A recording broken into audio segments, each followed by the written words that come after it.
Just check.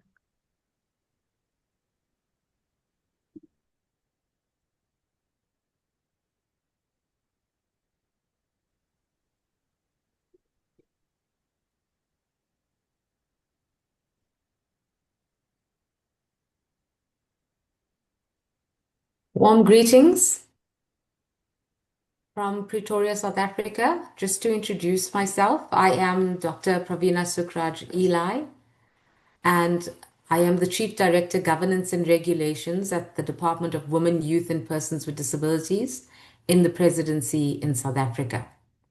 I am also one of the members of the International Disability Alliance Inclusive Education Task Team, and I represent the WBU on the task team on behalf of the International Council for Education of People with Visual Impairment.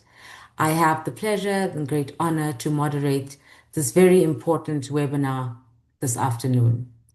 The webinar today will focus on leveraging the commitments made at the 2025 Global Disability Summit to advance inclusive education for learners with disabilities. Before we move any further, I would like to hand over to Greta, and Greta is going to outline the house rules and the logistics for us in the webinar. Over to you, Greta.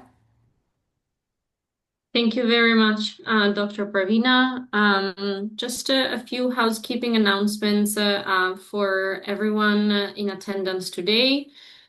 Please note that we have simultaneous interpretation available in Spanish, French, and of course English. To listen into your preferred language, please click on the interpretation icon, which is at the bottom of your Zoom screen, and select your preferred language. If you would like to see captions, click on the CC or Show Captions button, also at the bottom of your screen. You can also access the external captioning directly through a link, which will be posted in the chat. As this is a webinar, you do not have the option to directly intervene. If you have questions or you would like to introduce yourself, please use the webinar's chat and the Q&A box. Our team will be monitoring both, and we will then be collecting and compiling the questions to ask to our panelists. Finally, to our fellow panelists, unless you are speaking, kindly keep your camera off and turn it on once the floor is offered to you, so that we can ensure that the spotlight is to the speaker and the international sign interpreter. Thank you very much, Dr. Pravina. Over to you. Thank you. So I'm sure many of you are aware that the Amman-Berlin Declaration was adopted at the 2025 Global Disability Summit, and it emphasized the importance of disability-inclusive international development cooperation and humanitarian action, setting a target of 15% for 15%. It also emphasized the importance of meaningful engagements of organizations for and of persons with disabilities and aims to foster impactful partnerships. Building on the momentum of the Global Disability Summit of 2025, this open webinar aims to present us all with an opportunity to have a multi-sectoral conversation on how to utilize the 2025 GDS commitments to accelerate the access of inclusive education for learners with disabilities, including those in humanitarian settings. So in a nutshell, the objectives of the webinar is therefore to create the multi-sectoral conversation, to ensure that we move from commitments to action, further to provide an update on the post-Global Disability Summit 2025 roadmap, how to contribute to this process, ensuring implementation and monitoring of inclusive education commitments, And then lastly, to disseminate inclusive education global disability summit commitments. So the webinar will feature an opening address by the Executive Director of the International Disability Alliance, Mr. Jose Vieira, and then we will proceed with Greta Gambarini, who will present on the Post Global Disability Summit 2025 roadmap and then the GDS commitments monitoring framework. We will then proceed to have a panel discussion whereafter we will have a short Q&A session and closing by Diane Richler, who is the Inclusive Education Advisor of IDA. So with that, I want to hand over now and to Jose Vieira, the Executive Director of the IDA, to give us his opening address. Over to you, Jose. Thank you, Pravina. Thank you very much. Colleagues, friends, esteemed panelists, it is my absolute pleasure being able to provide opening remarks in this very important event.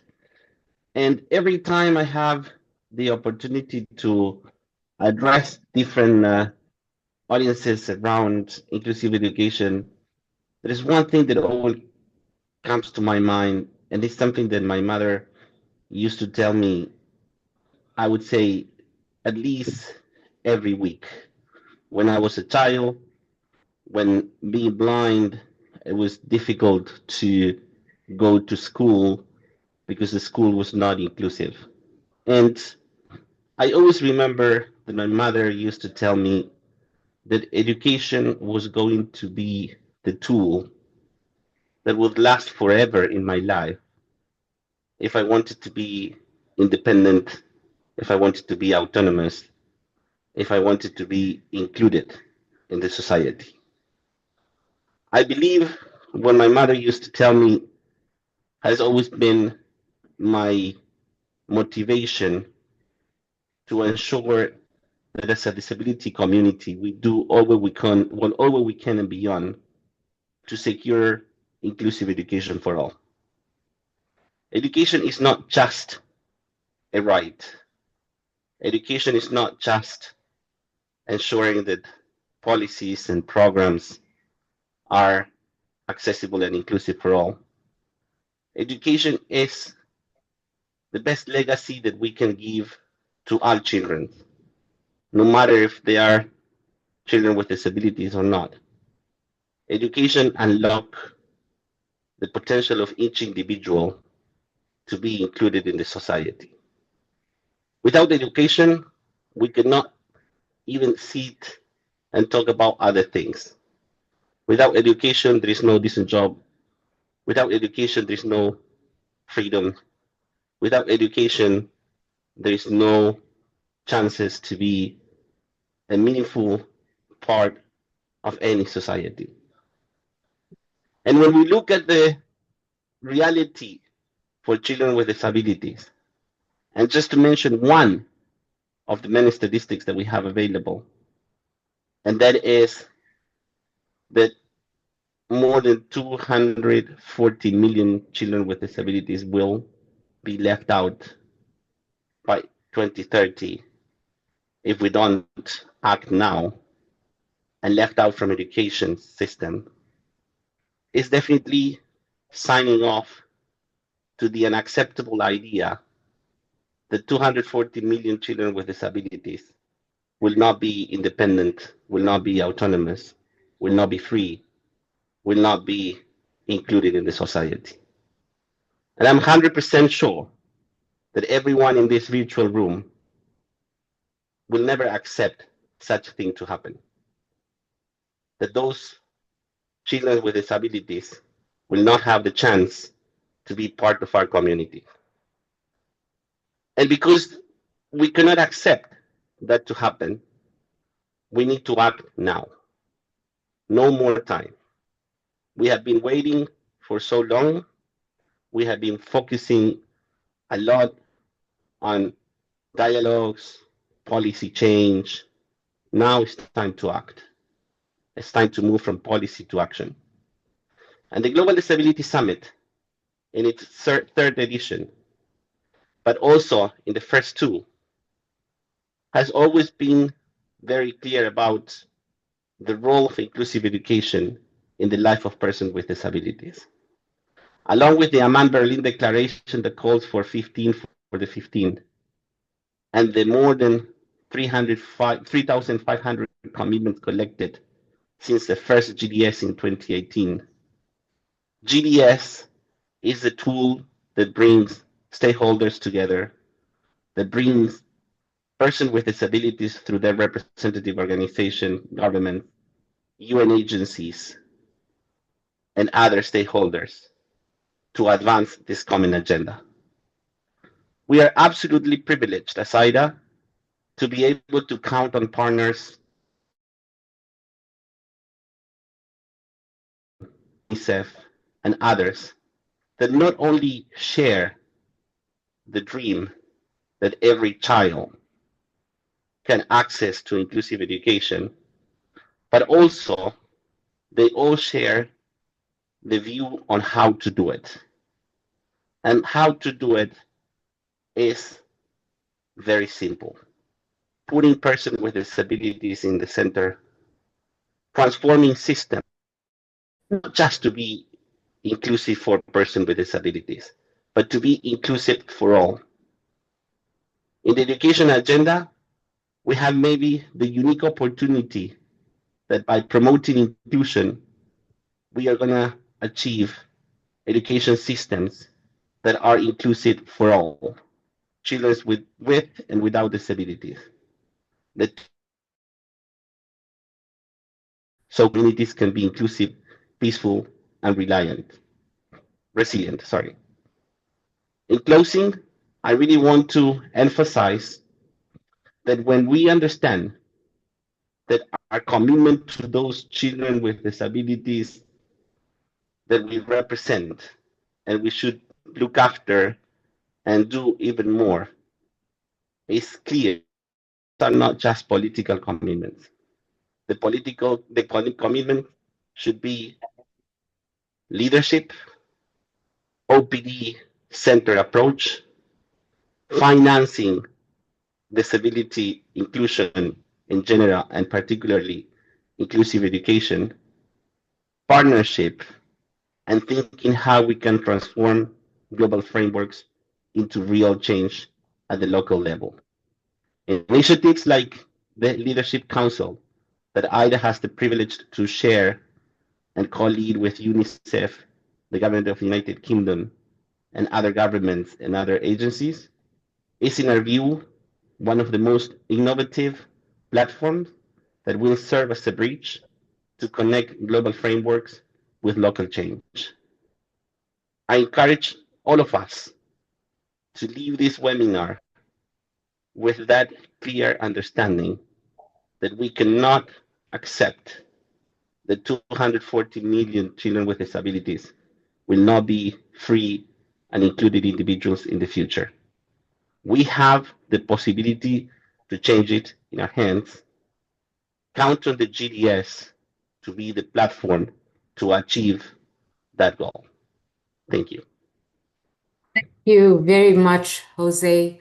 I think this webinar, the statement that you've just made has been very profound and it is well received by all attending the webinar. I would now like to invite Greta Camberini. Greta is the manager of the Global Disability Summit Secretariat, and Greta will be presenting on the Post-Global Disability Summit 2025 Roadmap, Amman Declaration, and the GDS Commitments Monitoring Framework. We look forward to listening to you, Greta. Thank you very much, Pravina, for introducing me and for the organizers for having me here today. As Pravina mentioned, my name is Greta and I manage the Global Disability Summit Secretariat at AIDA. I think Jose has already given us a pretty good framing of the importance of the Global Disability Summit and how it can support advancements in inclusive education.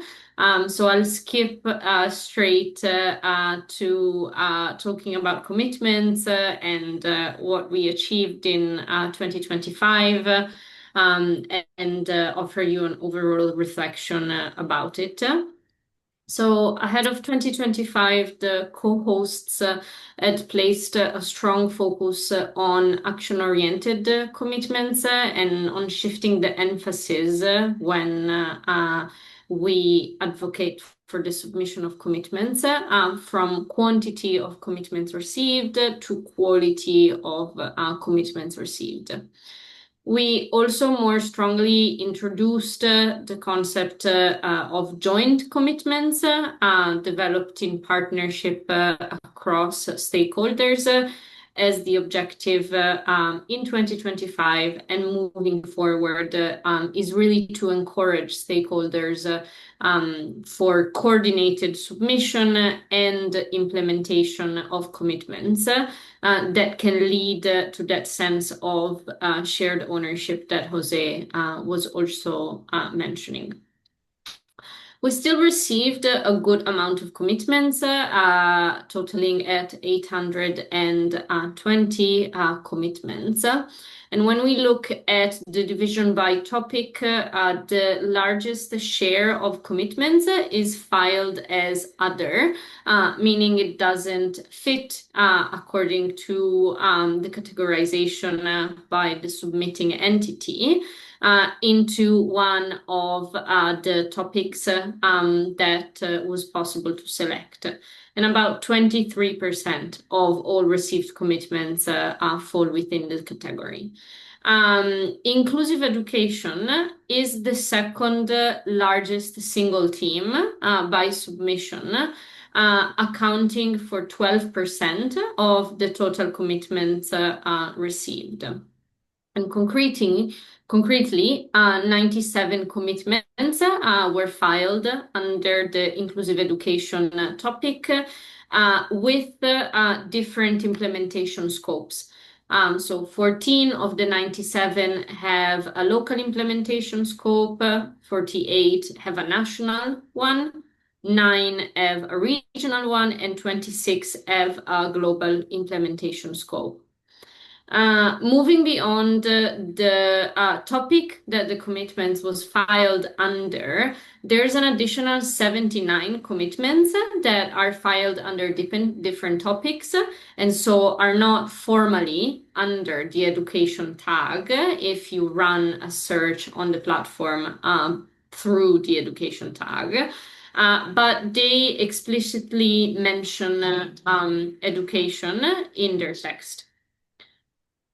So comparing to 2022 and previous summits, in 2022 we had 233 commitments that were tagged under the inclusive education topic, which totaled for approximately 16% of the total commitments received.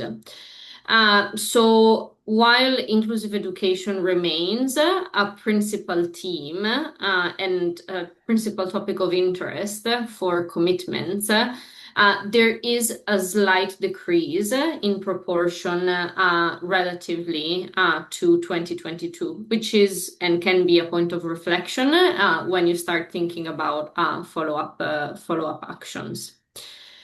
In terms of next steps, we are in the final stages for the post-Global Disability Summit report. It's currently being translated and it will soon be available on our website, and we'll also share it through our social media channels. And the report takes a look at really numbers of commitments, but also concretely areas of interest in the sense of the level of quality of the commitments received, to which extent they speak to international cooperation efforts and joint partnerships and so on. So we do hope that this report proves as a useful tool. And it's the first step in this phase where we're moving from looking at the type of commitments that have been made into a phase of implementation and coordination. So for us, the next year should be dedicated to turning the commitments into clear implementable action. Should be looking at how to use different mechanisms and coordination groups to pool and coordinate resources for joint implementation where possible and for mutual learning and sort of being able to move beyond what can be roadblocks and steps that can take organizations behind in terms of the implementation of commitments. And of course, within this process, spaces like the one today and task forces and groups are fundamental for joint learning and also for accountability. In terms of monitoring, we will continue to centralize all efforts in the commitments portal, and we've continued to follow annual reporting cycles. So we are, I think, in the last week for the 2025 reporting cycle for commitments submitted in 2018 and 2022, as we still have commitments made in 2018 that are being reported against. And then for 2025 commitments, we will open the next reporting cycle in April 2026. So 1 year after the GDS. And ahead of the reporting at the secretariat level, we are focusing on understanding and prioritizing usability of the portal. We continue to collect feedback on the platform experience, and we've heard loud and clear about the need for a user manual and a short video to guide reporting. We are also working to finalize criteria for reporting. And as I mentioned at the beginning, we want to reflect in the criteria for reporting the shift from quantitative to qualitative, both in the submission of commitments, but also in the reporting on implementation. So rather than focusing on the percentage of the commitment that has been achieved, we really look for reporting that tell us what is working, what type of barriers are being experienced, if the stakeholder in question needs technical level support to understand better how the commitment can be implemented or to find solutions to barriers, and also collect lessons for potential scaling up and sharing of good practice. So we really want to concretely understand what the impact of the GDS through commitments is and what is some actionable learning that can support implementation of commitments over the years. To this extent, Greta, just to say you have 1 more minute. Thank you so much. I'll wrap up just by saying that we've already received voluntary feedback from several stakeholders on their experience and their reporting needs. And we welcome more inputs by email so that we can incorporate these suggestions. And I'll wrap up again by thanking you for providing me this space and hoping this framework is helpful for the discussion. Thank you. Thank you so much, Greta. Very, very informative presentation. And as everyone in attendance is aware, please put down your questions and answers in the Q&A box. We also have the chat box. The panelists and the presenters are monitoring the chat as well, and the Q&A box. And at the end, in their closing remarks, they will address these questions and comments. We're now going to move on to our panel discussion, Committing for Change and Next Steps. And we have a very esteemed panel that will be addressing you. And our first panelist we have is Judith Herbertson. She's the head of girls' education at the UK Foreign Commonwealth and Development Office. Over to you, Judith. Thank you very much indeed, and good afternoon, everyone. I'm delighted to be with you all to focus on what lies at the heart of our mission, our shared collective mission, inclusion, ensuring that every child, regardless of ability, has access to quality education.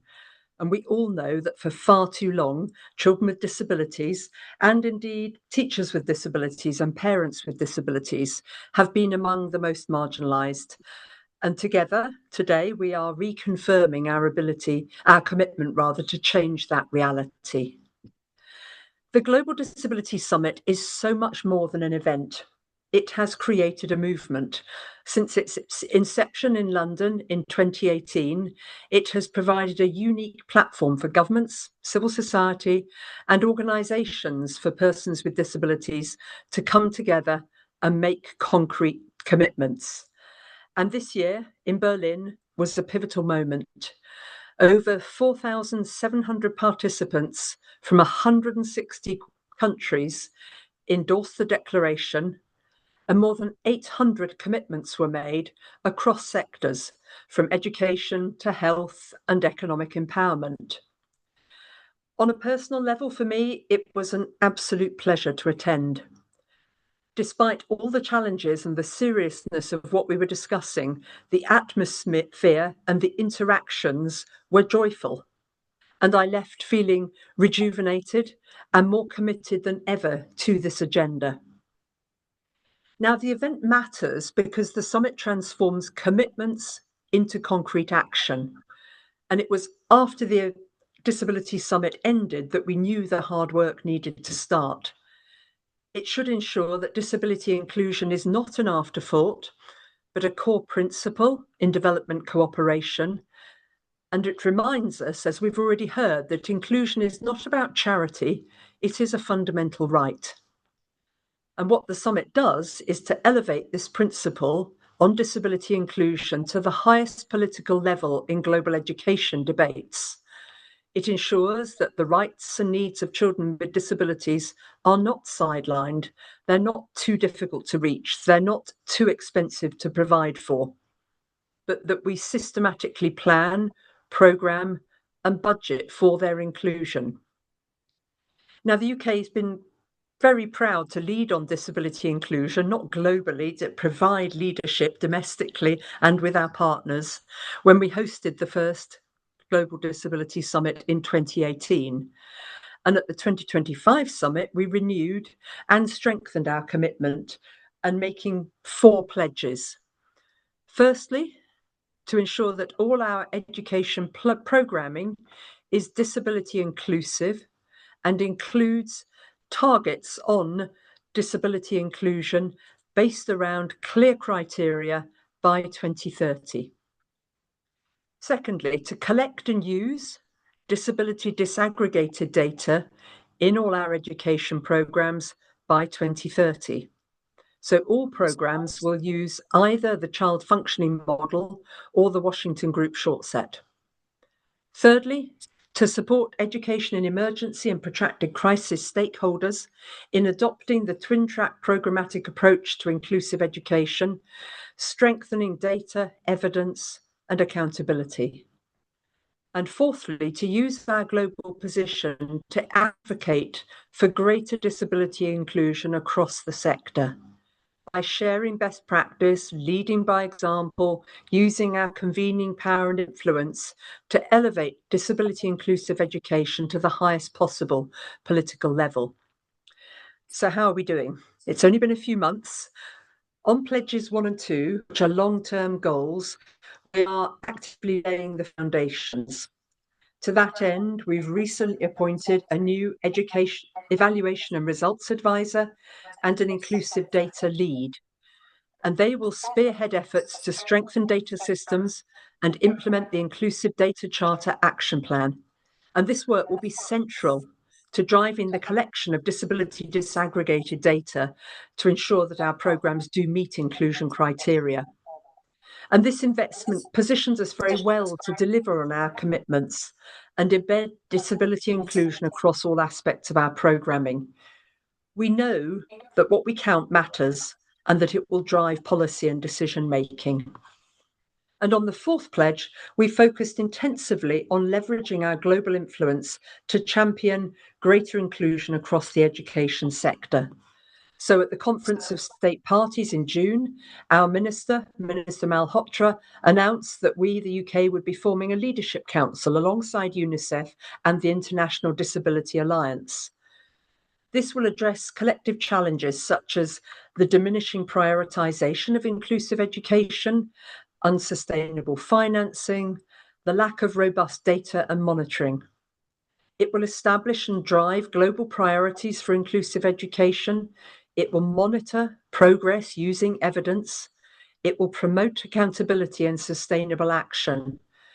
And it will help coordinate efforts globally to reduce fragmentation and duplication and to champion inclusive education in global fora.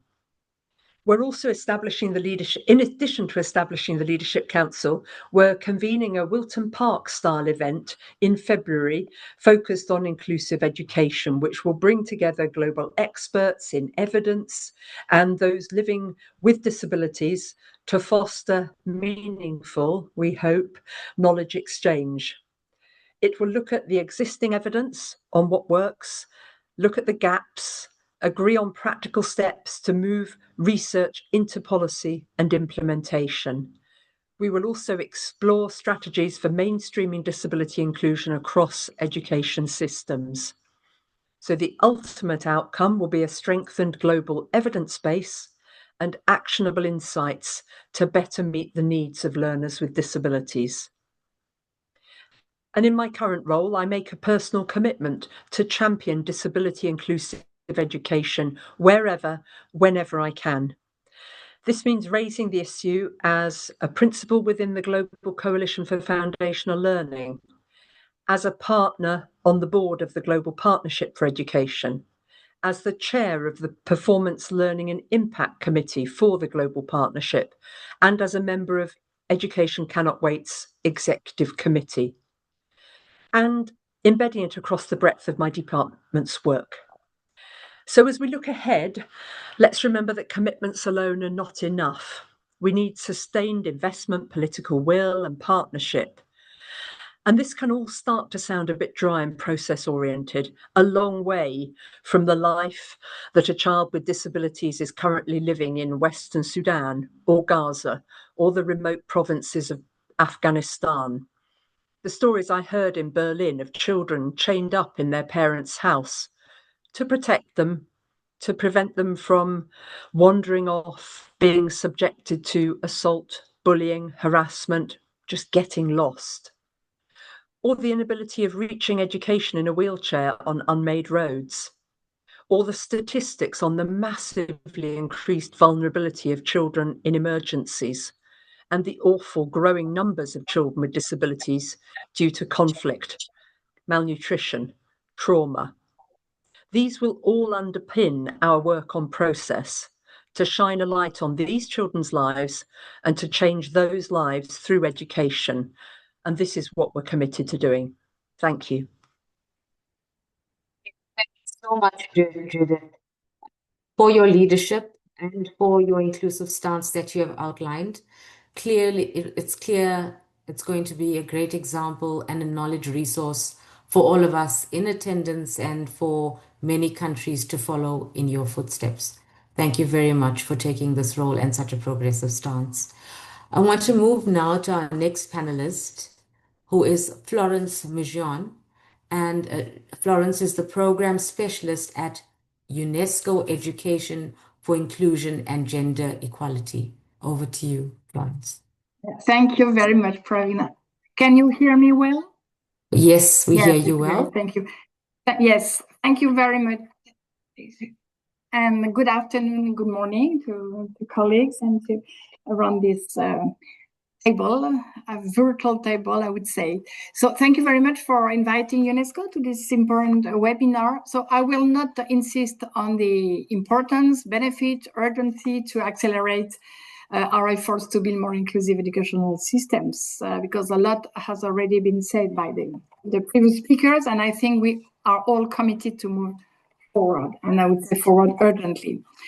UNESCO has made a commitment that includes education at the Berlin summit, but that goes beyond the education sector to cover the other sectors of UNESCO, namely culture, science, social and human sciences, communication, and information. And regarding education per se, we have joined Norway, the UK, IDA, and UNICEF and other partners in endorsing the statement on inclusive education. So in UNESCO, we will contribute to the fulfillment of the global commitments made at Berlin in light of our new disability inclusion strategy that will be adopted by our member states in the coming days. Our member states are in Uzbekistan for the UNESCO General Conference, and in a few days they will adopt this new inclusion disability strategy, which is a very important step for UNESCO and for our member states. It is important to note that this document, which was submitted to the Executive Board last month before being accepted by the General Conference, is one of the UNESCO documents that has received the most support by member states. So this is very encouraging. But now I would say it's a matter of implementing it, which is another story. Allow me to say a few words about UNESCO's strategy, this new strategy, which will go from 2026 to 2029, is organized around three mutually reinforcing pillars to ensure disability inclusion across UNESCO's programs, policies, and operations. The first pillar focuses on strengthening UNESCO's organizational capacity for disability inclusion, underlying that governance structures are being reinforced to make disability inclusion a core leadership reflex rather than a peripheral activity. And this is very important, really, to embed inclusion, disability really at the core of the organization. The second pillar ensure disability is integrated into UNESCO's programs across education, science, culture, and communication, and information. The strategy also highlights the importance for the program of intersectionality, particularly the link between gender and disability, which is a very important topic if you want to reach SDG objectives. The third pillar, the last pillar, really represent a shift towards positioning disability inclusion not as a separate agenda, but really, as I say, as a reflex that inform our policy decision and partnership and knowledge output at UNESCO. Under this pillar, UNESCO will ensure cross-cutting integration of disability inclusion with gender equality, anti-racism, minority rights, etc. And the idea is also to promote the generation, dissemination, and use of public goods, inclusive knowledge, and innovation.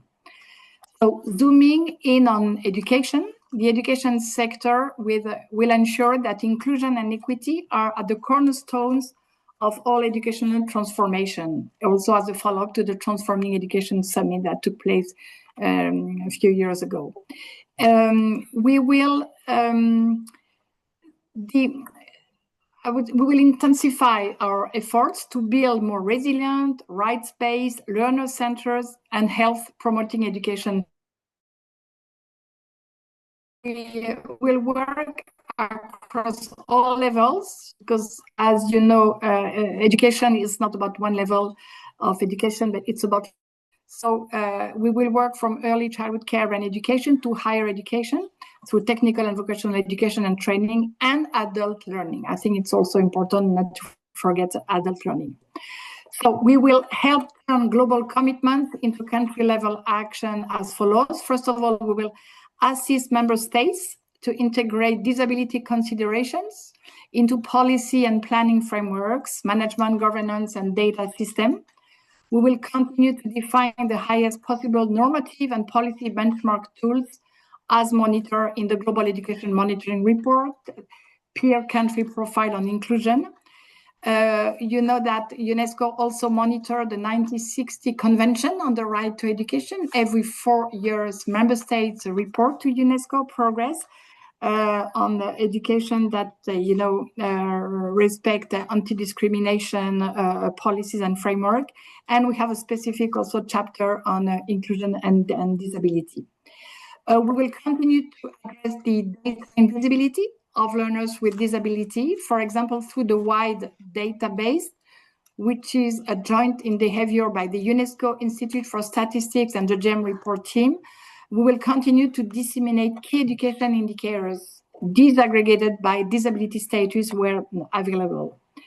Then we will continue our work to ensure safe, accessible, non-violent, discrimination-free, inclusive learning environment for all. We will support the development of inclusive curricula, addressing learners' cognitive, emotional, social, and creative development.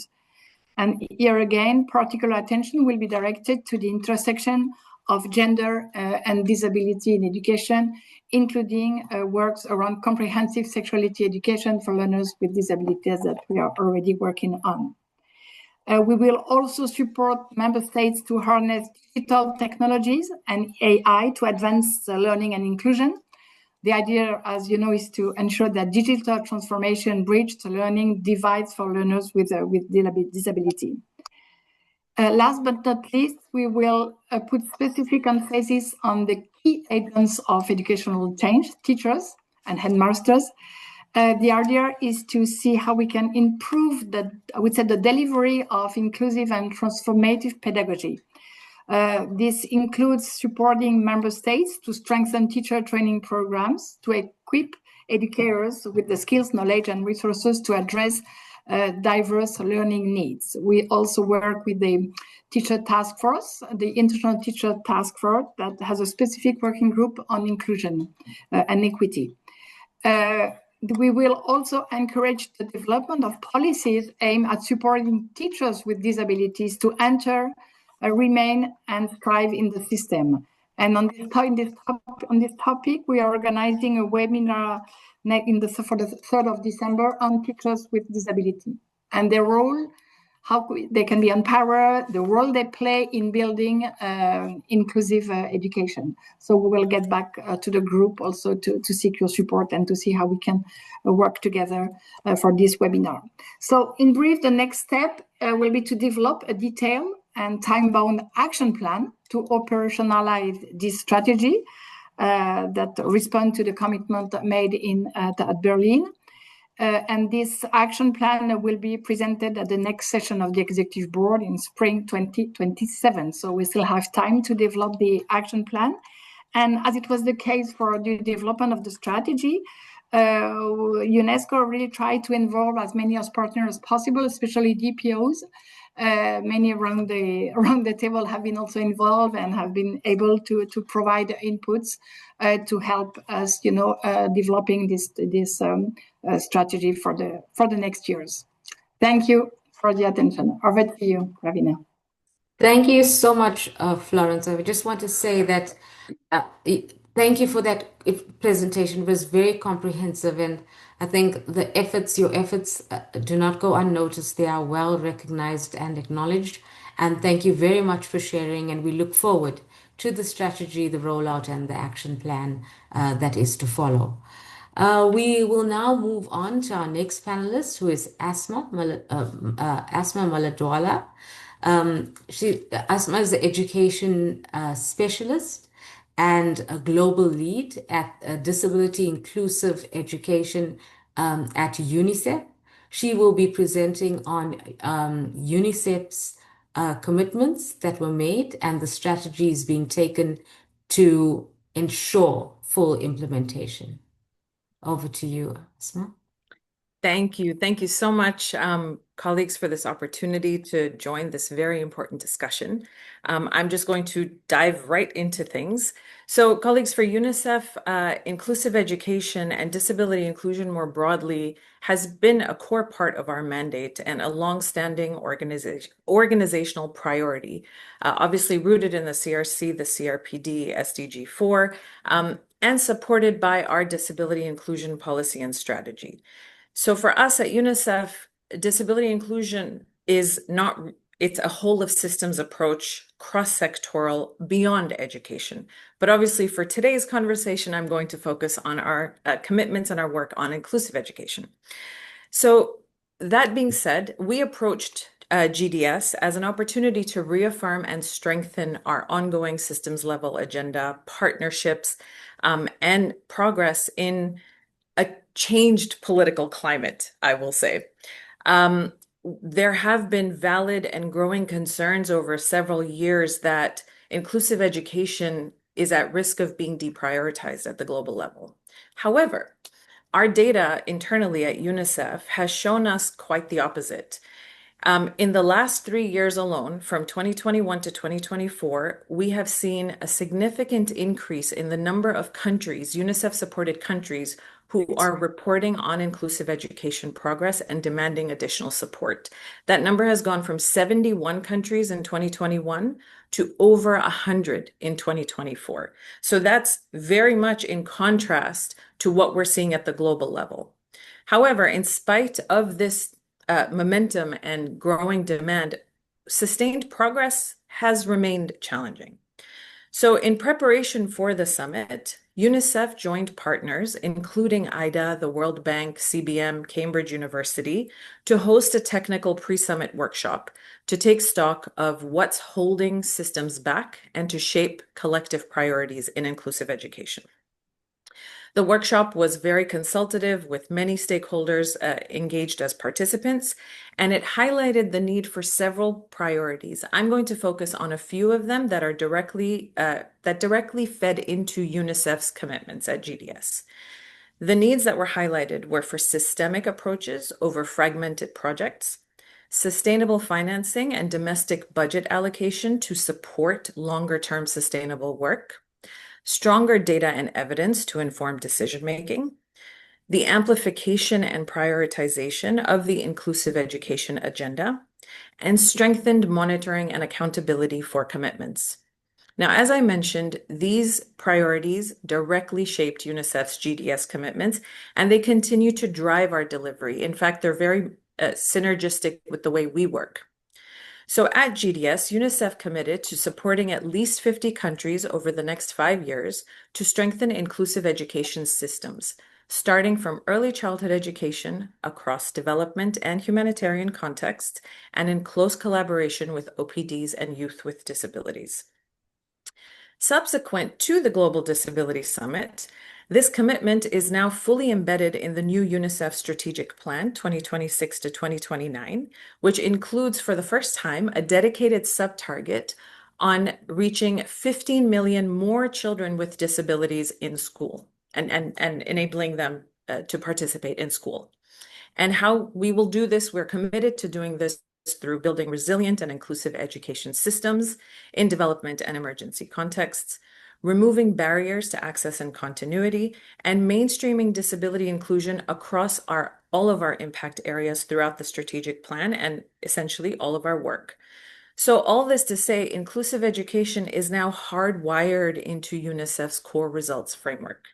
It's not on the margins, and building on our success with our disability inclusion policy and strategy, it now has strengthened accountability for disability inclusion across the entire organization.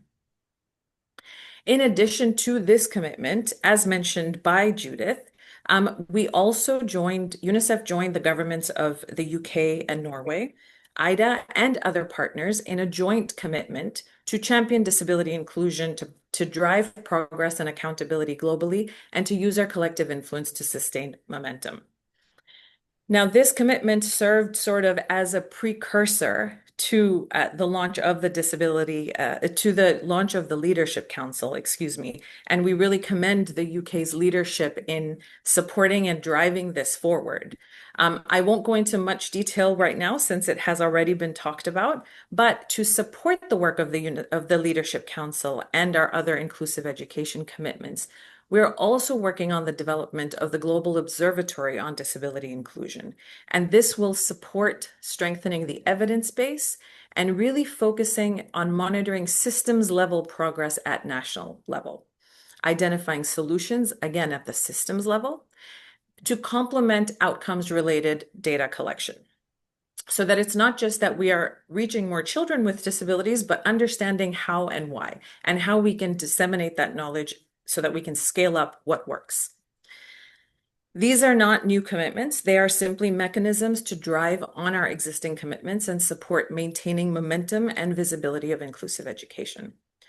So how are we going to do this, or how have we been doing this? As I mentioned, UNICEF has been working on advancing inclusive education systems for many years, and we are continuing that commitment and working to expand it. So our work is guided by UNICEF's Inclusive Education Systems Framework, which we co-developed with UNESCO IIP, the Government of the UK, and GPE. And it looks at education systems comprehensively through the lens of disability inclusion so that we can identify and address barriers at every level of the system. In addition to this, we adopt a twin track approach, and we apply these two together both in our country level programming work, where we collaborate with ministries of education, as well as our global programs in education and other areas. This means we have been successfully mainstreaming disability inclusion across all of our other education subsectors, such as early childhood education. And with early childhood education, as you all know, it's critical to start even before formal schooling.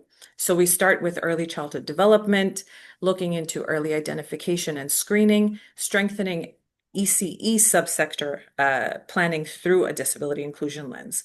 We're also doing the same kinds of work in education and emergencies with partners, digital learning, and as others have also said, we adopt an intersectional approach. So we're looking at how to ensure that we're not just treating children as single, as only children with disabilities being separate from their gender, from their backgrounds, ethnicities, and so on and so forth.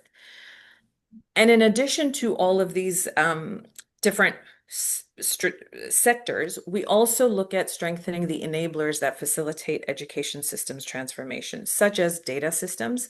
I think most here are probably aware of our work on data collection, disability data collection, through the development of the Child Functioning Module, the Inclusive Education Module, the more recently launched Child Functioning Module teacher version for EMIS integration. And so we're committed to the rollout of these to strengthen national capacities to collect and utilize this data to inform decision-making.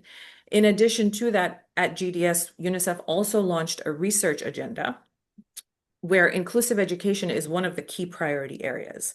And so we are working to roll that out and increase the evidence base in what works in inclusive education.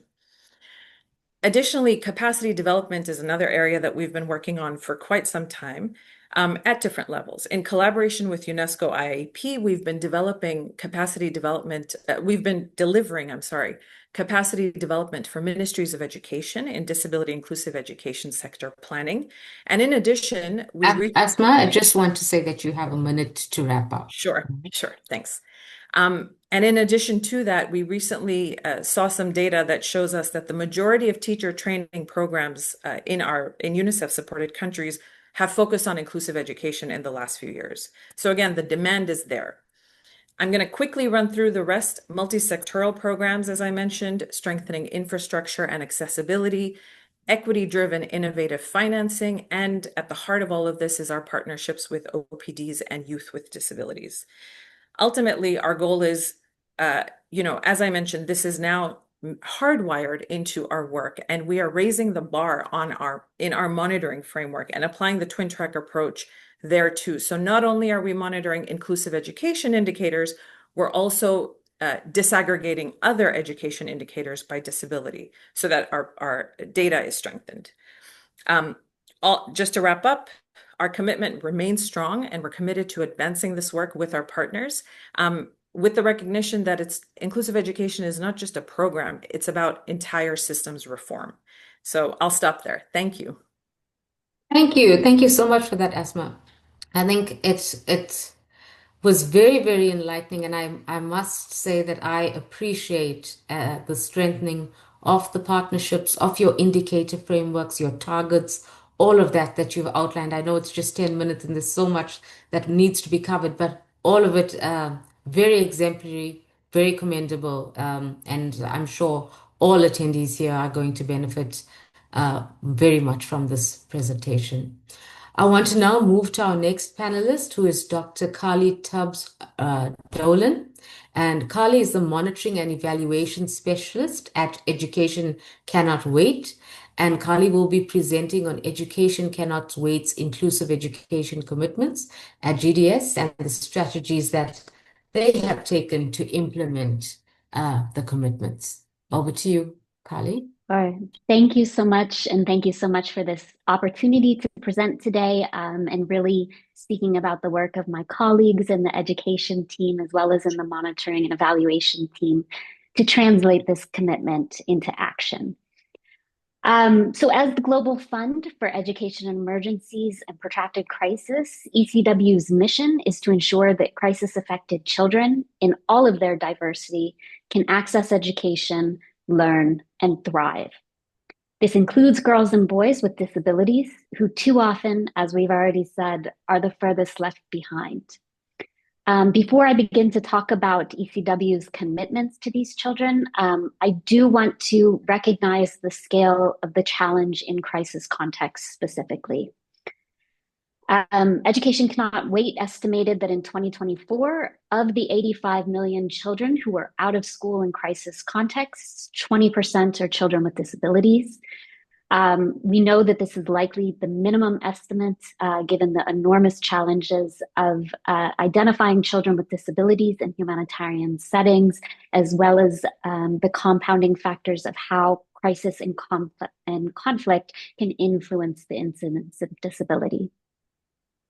While this is a sobering statistic, as others have said, we know that the barriers to education are not experienced in isolation. So thinking of an internally displaced girl with a disability, she may be confronting social norms that limit girls' education, gender-based violence, which is common in crisis settings, schools that she cannot physically access, and even if she can, the instability then of repeated displacements mean the next school she might not be able to. So her gender, disability, and displacement status intersect to deepen exclusion and make the very simple act of going to school and staying in school an act of courage and resilience. At the same time, teachers and caregivers are often the first and often the only line of support for learners with disabilities. They face in crisis contexts severe resource constraints and are often struggling themselves with trauma and stress. And so without stronger collaboration between education, protection, and health sectors, the burden on teachers and caregivers can become overwhelming, and the full range of needs of children with disabilities can go unmet.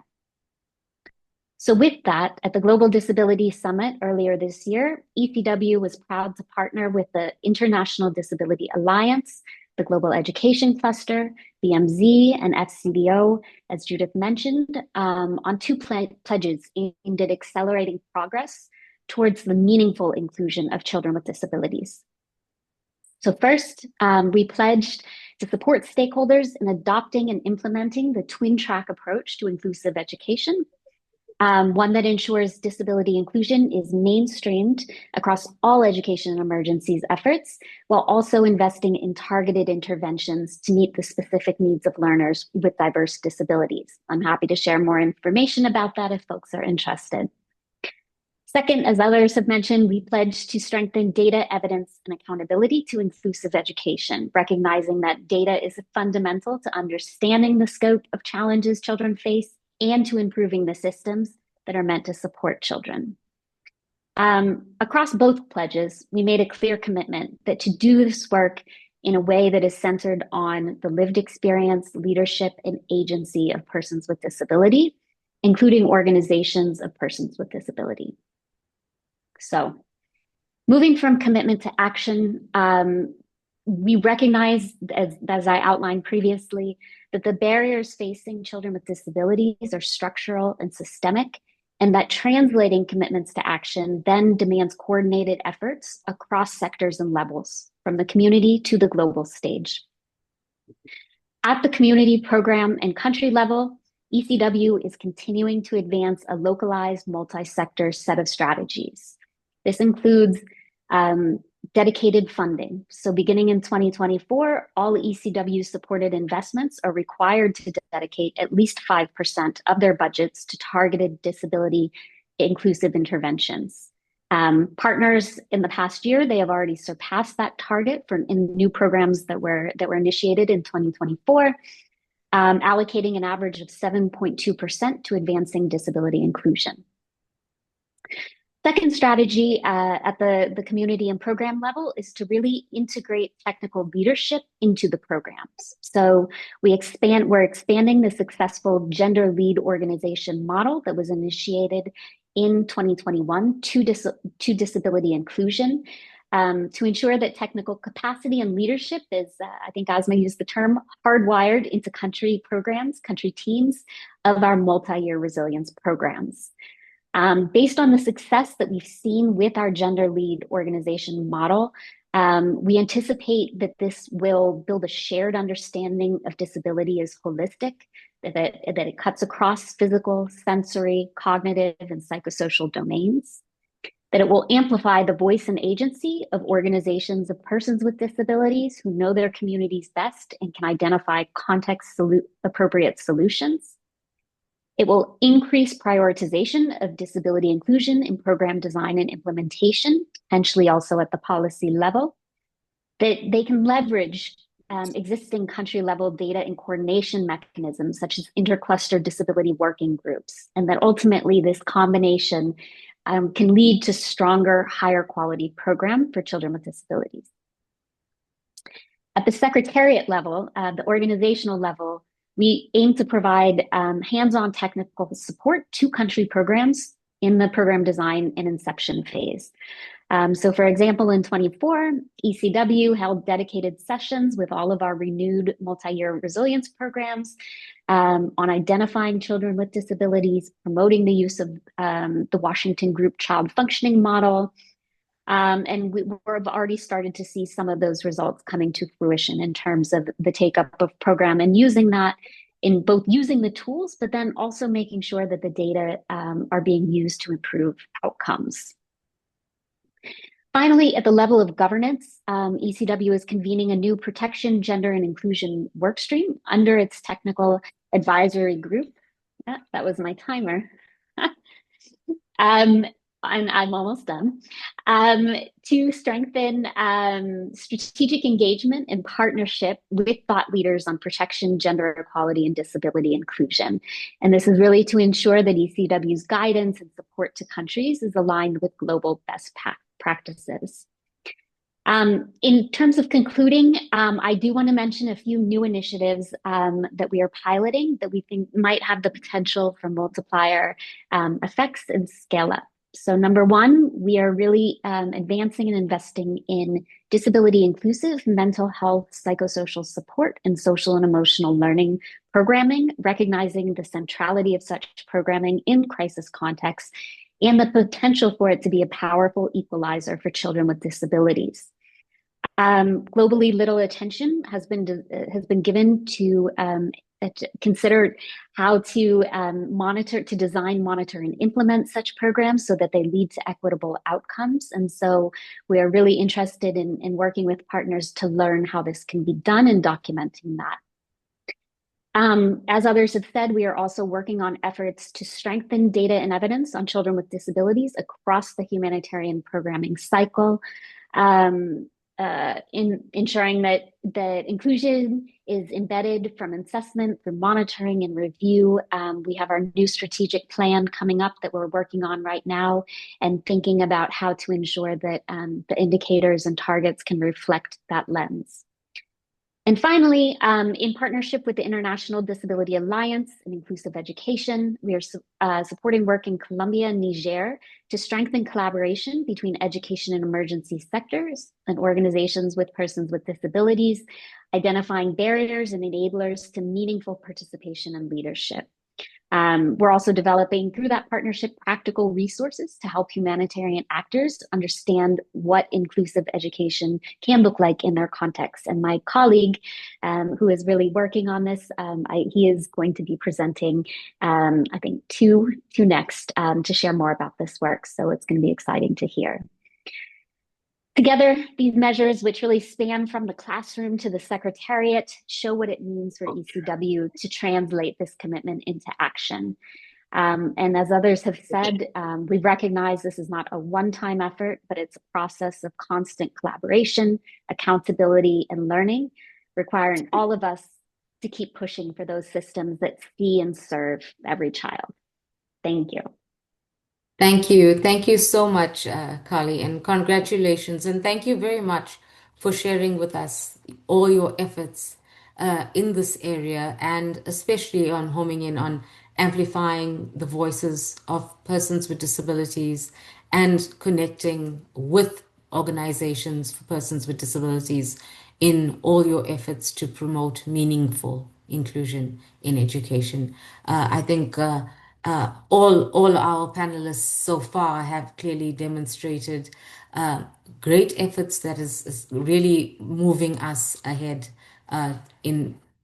post the GDS. So everything is looking really, really promising as we stand right now.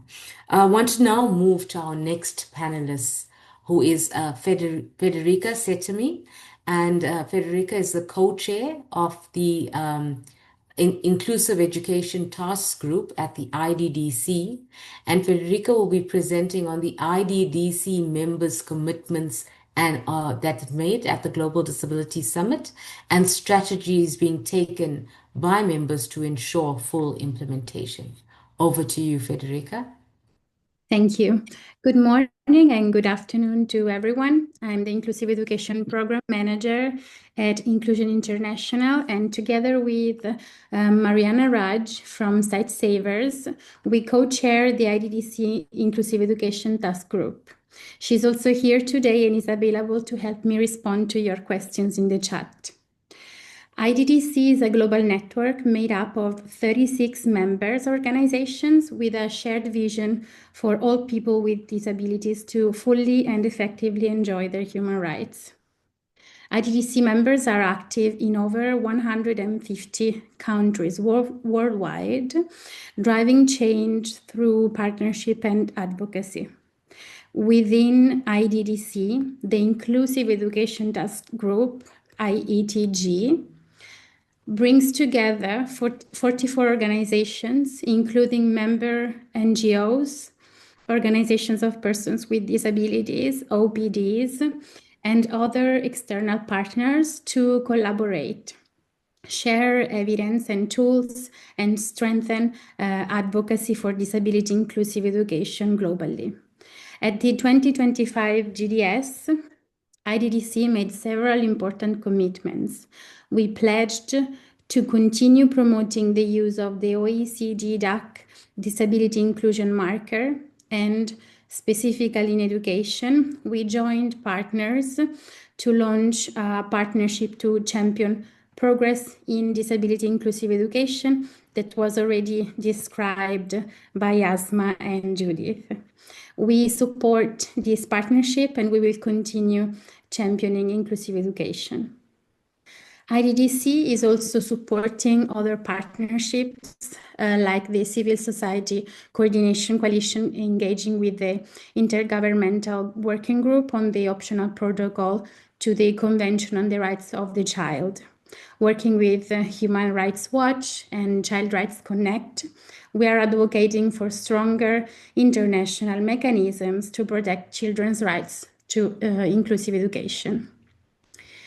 Ahead of the 2025 summit, IDDC members worked closely with OPDs in many countries to organize national consultations and shape national commitments. Many IDDC members are now actively following up with their governments to track progress on these commitments, using the summit as a tool to hold decision makers accountable and sustain momentum. That's why gatherings like this one today are so important. The GDS commitments are not the end of the journey, but the beginning of continued action and implementation. The IDDC Inclusive Education Task Group played a strong role in supporting the coordination of the Inclusive Education Hub at the 2025 GDS. IETG members actively participated in sessions that addressed financing inclusive education, teacher training, inclusive education in emergencies, and the use of assistive technology, demonstrating the strength and diversity of our network.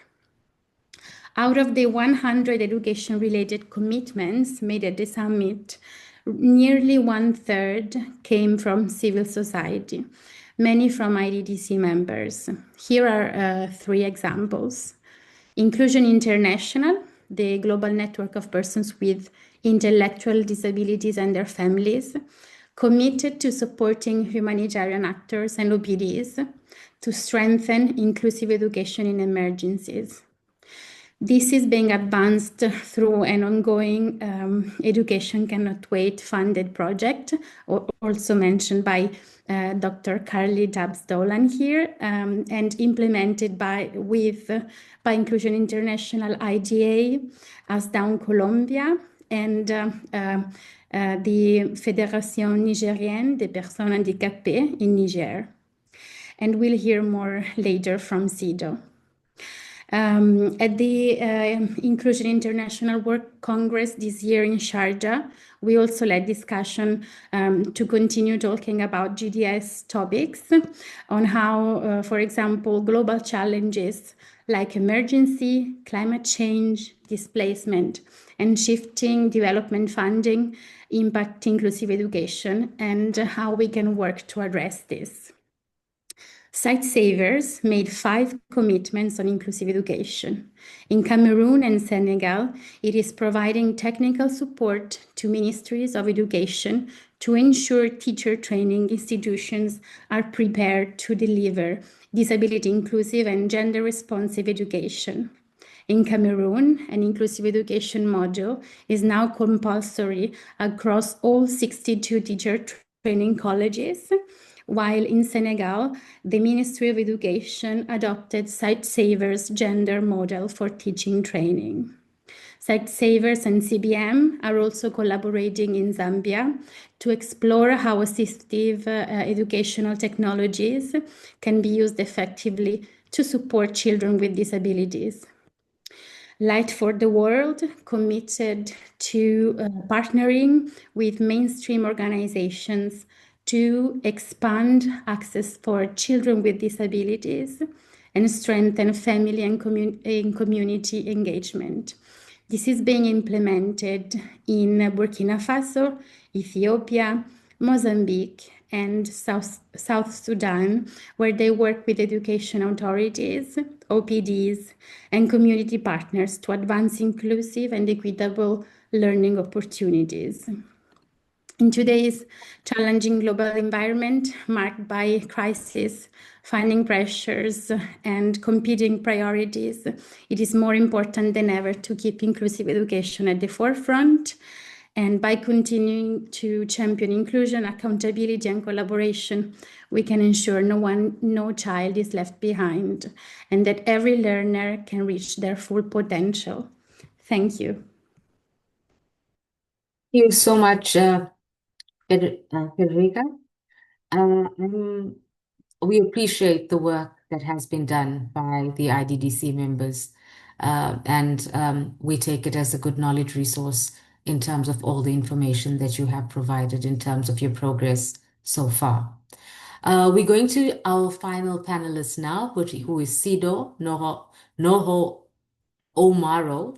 And Sido is a project manager of the Niger Federation of People with Disabilities, and he will be presenting on the importance of localization and partnership with organizations for and of persons with disabilities, with a focus on Education Cannot Wait projects in Niger.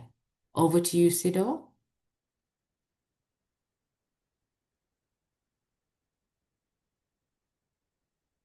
Merci beaucoup à tous. Je suis très, très content d'être dans cette réunion avec vous.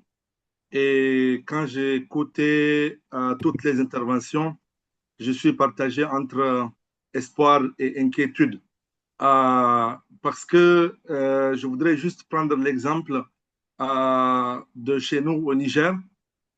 ECW a eu un programme précédemment et ce programme a été mis en œuvre sans que nous, on ne soit même au courant qu'il y ait eu ce programme-là. Aujourd'hui, grâce au projet dont Frédérica a parlé et une autre intervenante également, je pense de ECW, nous avons établi un partenariat stratégique avec le cluster éducation qui nous permet d'avoir les informations au même moment où le ministère de l'Éducation même reçoit ces informations.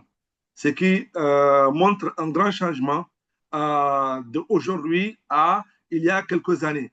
Et quand je dis espoir et inquiétude, c'est que je regarde la situation des autres pays. Qu'en est-il de tous ces engagements, toutes ces promesses que j'ai entendues? Comment est-ce que ces engagements peuvent être concrètement réalisés afin que les enfants handicapés dans les zones reculées puissent réellement bénéficier de l'éducation inclusive? Et en général, la localisation est une excellente chose pour inclure les personnes handicapées. Et surtout, si la localisation se base sur l'expertise des personnes handicapées et surtout sur l'expertise des personnes handicapées dans les zones les plus reculées, notamment dans les situations d'urgence. Maintenant, je voudrais revenir pour me focaliser sur qu'est-ce que le projet Accélérer l'éducation inclusive des enfants handicapés dans les situations d'urgence est en train de faire au Niger et en Colombie. D'abord, il faut savoir que au Niger et en Colombie, nous avons une situation réelle d'insécurité. Au Niger particulièrement, puisque c'est la situation que je connais très bien, il y a la fermeture des écoles, il y a l'assassinat des enseignants, il y a également que les personnes sont chassées de là où elles sont vers des endroits inconnus. Et les personnes handicapées dans ces situations sont les plus vulnérables. C'est la même situation en Colombie, j'imagine. Alors, AIDA et Inclusion Internationale ont réfléchi et ont demandé le soutien de ECW pour implémenter le projet que je coordonne ici au Niger et que ma collègue Monica coordonne en Colombie. Qu'est-ce que nous avons commencé par faire? Nous avons imaginé que, quelles que soient les promesses, quelles que soient même les réalisations, même si ces réalisations arrivent dans nos pays, si les personnes handicapées au niveau local ne sont pas formées, les personnes handicapées ne bénéficieront pas réellement des engagements et des réalisations. Alors, nous avons commencé par évaluer la capacité des organisations de personnes handicapées à participer, à faire du plaidoyer, à examiner et à évaluer les situations et à faire des propositions concrètes. Nous avons trouvé que ces organisations sont, ces organisations sont très faibles et qu'il faut s'atteler à renforcer leurs capacités. Puis ensuite, nous avons organisé des ateliers de renforcement des capacités sur le fait que les organisations des personnes handicapées doivent être claires sur ce qui c'est que l'éducation inclusive. Parce que même au niveau des organisations des personnes handicapées, ce n'est pas quelque chose de gagné, que tout le monde connaît et clairement comprend ce que c'est que l'éducation inclusive. Une fois cet atelier organisé, nous avons poursuivi les activités par la collecte des données et cartographie. Cartographie sur les partenaires qui interviennent dans les situations d'urgence et collecte des données sur les barrières que rencontrent les personnes handicapées quand elles veulent accéder à l'éducation. Ceci a été fait. Nous avons également élaboré un outil d'auto-apprentissage pour les organisations humanitaires. Cet outil, il est international. C'est directement au niveau de AIDA et de l'Inclusion internationale que l'outil a été lancé en ligne et que toutes les organisations humanitaires peuvent aller avec des façons très simples, savoir davantage sur qu'est-ce que je sais sur l'éducation inclusive, qu'est-ce que je dois améliorer. Puis par la suite, en juin 2025, nous avons organisé 3 ateliers. Un atelier sur le plaidoyer, le renforcement des capacités des organisations des personnes handicapées, notamment dans la promotion de l'éducation inclusive. Un atelier également pour renforcer les bases de l'éducation inclusive et un autre atelier qui, à mon avis, était le plus important. C'est un atelier collaboratif avec les organisations des personnes handicapées et les organisations humanitaires.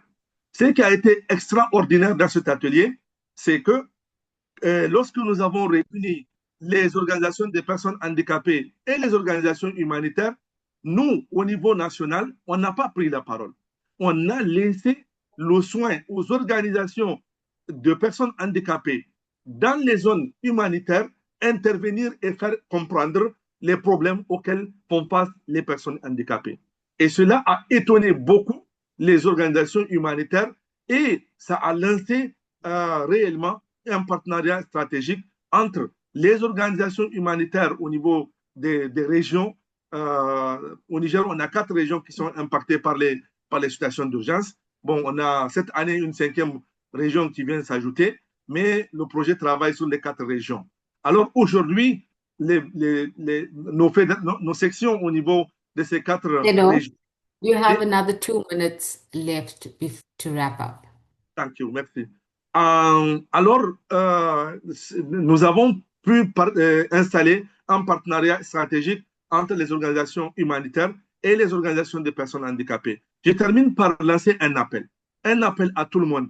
Si vous avez des engagements et des réalisations dans nos pays, faites en sorte que les organisations humanitaires soient renforcées et puissent accompagner vos engagements au niveau des pays. Sinon, ces engagements resteront dans les capitales ou, en tout cas, concerneront les personnes handicapées qui sont les moins touchées par le handicap, alors que notre souci est de toucher toutes les personnes handicapées et au premier lieu, les personnes handicapées les plus vulnérables, telles que les personnes avec handicap intellectuel, les personnes avec handicap psychosocial, qui aujourd'hui sont les plus délaissées par l'éducation. Je vous remercie. Thank you. Thank you so much for that, Sido.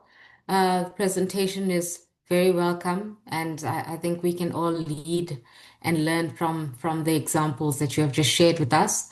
We have now reached that point where we are going to quickly give our panel members a chance to respond to certain questions that were raised in the chat. I'm going to allow you at least 30 seconds to provide your closing remarks regarding these questions. Particularly highlighted in the chat were questions and comments relating to early childhood development comments, possibly commitments in terms of if any of those were made, also around data collation and data dissemination, also in terms of funding. So these were some of the questions and comments in the chat, and I'm just going to give panel members 30 seconds to just give your closing comments that you would like to make, considering the chat, or any last remarks that you would like to make. As Judith has left already due to other commitments, I'm going to hand over to Florence. Florence, your closing remarks, please, in 30 seconds. Yeah, thank you very much, Pravina. So thank you very much for all the interesting questions. I responded to the one on the specific indicators for persons with disability in the next Global Education Monitoring Report. I cannot provide more information, but I will encourage you also to visit the website of the 2026 GEM report, and many organizations had also the opportunity to contribute to the development of that report. But I fully agree that we need to do more on the disaggregation of data, also by type of disabilities, etc. But we also rely on the data availability in educational national systems, which are quite weak in many parts of the world. So I thank you very much. I was very happy to be part of this webinar of this group, and I am at your disposal for any further information or proposal for collaboration with members of this webinar and other partners. Thank you very much again. Already. Much appreciated, Florence, and we take that on. Thank you for the offer. We're handing over to you, Asma, for your last comments. Thank you. Thank you. I just want to mention that I did try to answer the question on ECD in the chat, but happy to connect and discuss in more depth. But just to say that, I really appreciate the opportunity to be here today and to share with everyone and to learn from everyone the different strategies and approaches that are being adopted to advance this work. I think ultimately we can probably all agree to the fact that inclusive education doesn't operate in a vacuum. And if we aren't very intentional about ensuring multi-sectoral and cross-sectoral approaches that really look at children holistically, we will not achieve the results that we are looking for. So to reinforce, starting from the youngest, earliest years in early childhood development, including support for families and all the way through the life cycle is critical. And I think that has been really clearly conveyed by all of the speakers today. So I just wanted to reiterate that idea. Thank you so much. Thank you. Much appreciated, Asma. Over to you, Kali, for your closing comments. Thank you. And thanks for the questions and comments in the chats. I know that there is one around funding models that could potentially be used to strengthen inclusive education strategies and drive inclusion rather than segregation. I have not answered that yet. I have some colleagues who I think are really closely thinking about that, and I would love to get their feedback before responding. So we're happy to share a response for follow-up in a little bit. I think broadly, just listening to all of these presentations, I think one of the things that really stands out to me is both how exciting the work is that is being planned, but also in the current operating context, really the need for coordination and collaboration on it, and hearing similar strands of work around data, around twin track approaches. And so really thinking about how in this next phase, I think as Greta articulated it, there were the commitments, and now we're really moving into that implementation phase, how we can stay closely in touch to ensure that there is alignment and complementarity in our efforts. And I look forward to that, thinking closely with people moving forward about how to do so. Thank you so much, Kali. Over to you, Federica. Any closing comments? Yes, thank you. I just wanted to say that although we are living difficult times and inclusive education is at risk in the international development and cooperation, we are encouraged by this global community and partnerships that help us through also the GDS processes to remain vigilant and continue advocate for children with disabilities to be included in education in normal times and in emergencies. And we will continue working together, mobilizing our stronger unified voice. Thank you. Thank you so much, Federica. Sido, over to you. Your last comment. Je vous remercie beaucoup. Je suis très content de cette discussion et je voudrais réaffirmer avec force, s'il vous plaît, dans les réalisations dans nos pays, faites de cela une exigence, la participation pleine et effective des organisations des personnes handicapées à travers les personnes handicapées à travers leurs organisations représentatives. Cela est capital pour atteindre l'éducation inclusive parce que nous sommes les experts de ce qui nous concerne. Merci beaucoup.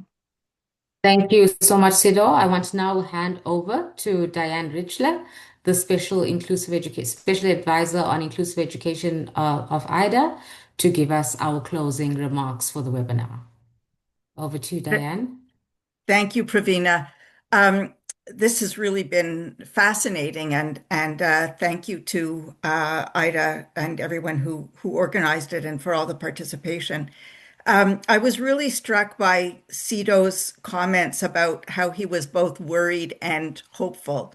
And Fede just underlined in her comments the frightening times that we're living in terms of focus on international cooperation. But I think that there were a lot of hopeful messages today. And I think that there's been a huge leap from the Transforming Education Summit in 2023, where so many of us felt that learners with disabilities were ignored, that big issues were being talked about, but without any reference to how learners with disabilities could be included. And yet at the GDS, we've really seen a leap forward where all the participants on this call referred to moving from disability-specific focus to a broader focus on education and making sure that learners with disabilities would be included. So we heard that certainly from the UK with their incredible leadership, from UNESCO, from UNICEF, from ECW, from civil society. And I think Jose was very clear when he said that our objective now is not just to focus on including learners with disabilities, but how to transform education to be quality education for all. Asma used the term hardwired, which was picked up. And I think that, again, we heard that from all of the participants, that they're now moving from thinking about disability as a standalone focus of concentration to really making sure that learners with disabilities are considered across programs and at the highest levels of activities focused on education. So I share Sido's worries. These times are scary, but I think the GDS has really proven itself to be a focus for bringing together like-minded organizations from the highest levels of multilateral institutions and governments to on-the-ground organizations of persons with disabilities and supporting civil society organizations. So I have not lost my concerns, but I certainly am heartened after hearing the presentations today. Thank you very much. Thank you so much, Diane. I think with that, I want to say thank you very, very much to all the presenters who have presented at the webinar, all the panel members for your insightful presentations. We hope to keep the conversation going, and we will get all the contacts to all of you so that you can still continue in terms of engaging. Also, in terms of our logistics team and support, thank you very much for all your efforts during the webinar. And most of all, to you who have attended the webinar, thank you very much for your attendance and your participation. And I want to leave us all then with the message that let's continue to keep what we did at the GDS thriving. Let us work very steadfastly towards making sure that we translate all of these commitments into action so that we can indeed strengthen accountability towards meaningful inclusion. With that, thank you very much, and we come to the end of this webinar.